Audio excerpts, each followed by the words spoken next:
বাসাতে যদি এরকম এত সুন্দরভাবে মেয়োনেজ তৈরি করা যায় তাহলে বাইরে থেকে কিনে নিয়ে আসার কোনো প্রয়োজনই নেই। আর বাইরেকার জিনিস কিন্তু সবই তেমন স্বাস্থ্যসম্মত না, আর বাড়ির তৈরি করা কিন্তু স্বাস্থ্যসম্মত। সেজন্য আমি আজকে সেদ্ধ ডিম দিয়ে আপনাদের মেয়োনেজ তৈরি করে দেখাবো, খেতে হবে দুর্দান্ত। আসসালামু আলাইকুম, হ্যালো বন্ধুরা, আপনারা কেমন আছেন? আশা করি আপনারা ভালো আছেন। আমি আলহামদুলিল্লাহ ভালো আছি। আমার শখের কিচেনে আপনাদের সবাইকে স্বাগতম।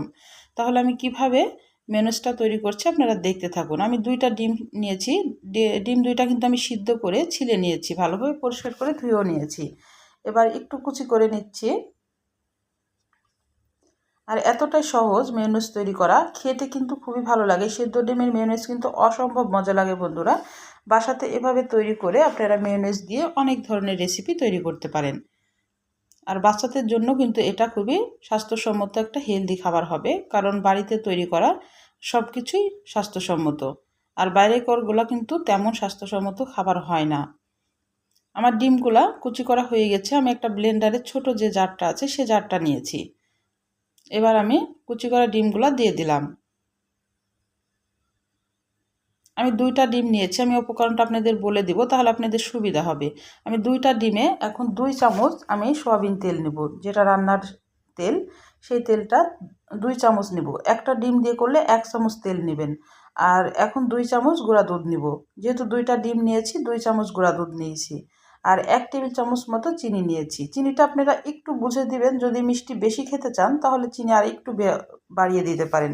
কিন্তু 1 চামচই কিন্তু একদম পারফেক্টভাবে মিষ্টিটা হবে। আর এখানে 2টা ডিমের জন্য আমি একটা লেবুর রস নিয়েছি। পুরো একটা লেবুর রসটা নিলাম। আপনারা মাপটা যদি ভালোভাবে বুঝে নেন তাহলে আপনারা মেয়োনেজটা কিন্তু যতটাই ডিমের তৈরি করুন না কেন আপনারা বাড়িয়ে কমিয়ে নিতে পারবেন।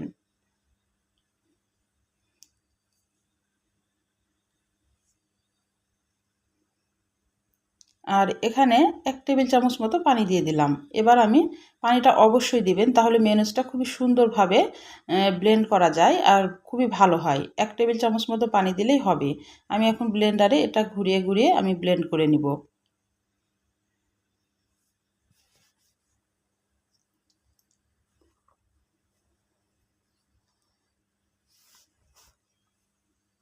কয়েকবার ঘুরিয়ে যখন ব্লেন্ড করা হবে তখন একটু চামচের সাহায্যে দেখে নিতে হবে বা একটু নেড়ে দিতে হবে। নেড়ে দিলে আবার ব্লেন্ড করলে খুবই ভালো হয়। একবারে একঘেয়ে ব্লেন্ড করলে কিন্তু জিনিসটা ভালো হবে না। একবার এইভাবে নেড়ে চেড়ে দিতে হবে। আমার একটু দানা ভাব আছে। এখন আবার আমি ঢেকে এটাকে কয়েক মিনিটের জন্য ব্লেন্ড করে নিব। 1 মিনিট মতো ব্লেন্ড করলেই হবে, 1-1.5 মিনিট মতো করলেই হয়ে যাবে। আর খেতে এটা কিন্তু অসম্ভব মজা লাগে বন্ধুরা। একবার হলো এভাবে বাড়িতে সেদ্ধ ডিমের মেয়োনেজ তৈরি করে বিভিন্ন রেসিপি করে বাচ্চাদের আপনারা দিতে পারেন। এটা বড়রাও কিন্তু অনেক পছন্দ করবে।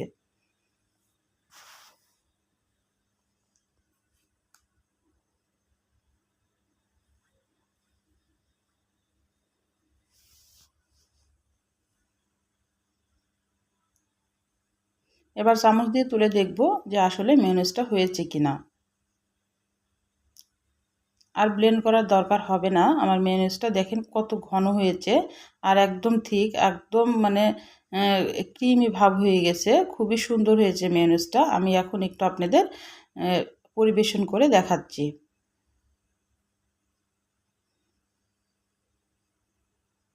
এখন বাটিতে আমি একটু ঢেলে নিচ্ছি। আর দেখে বুঝতে পারছেন কত ঠিক আর একবারে মানে ঘন হয়েছে আর একদম ক্রিমি ভাব হয়েছে। খেতেও কিন্তু খুবই ভালো লেগেছিল। তো অবশ্যই একটা লাইক দিয়ে রান্নাটা দেখা শুরু করবেন। ছোট্ট একটা কমেন্ট করে জানাবেন আমার রান্নাগুলো কেমন লাগে। আর পাশে থাকা বেল আইকনটা প্রেস করে দিবেন। আমি যখন এরকম নতুন রেসিপি আপনাদের মাঝে হাজির করবো আপনাদের কাছে ভিডিওটা যেন চলে যায়। দেখে বুঝতে পারছেন কত একদম ঘন হয়েছে। খুবই ভালো হয়েছিল। তাহলে আজকের মতো বিদায় নিচ্ছি। আপনারা সুস্থ থাকবেন, ভালো থাকবেন। আল্লাহ হাফেজ।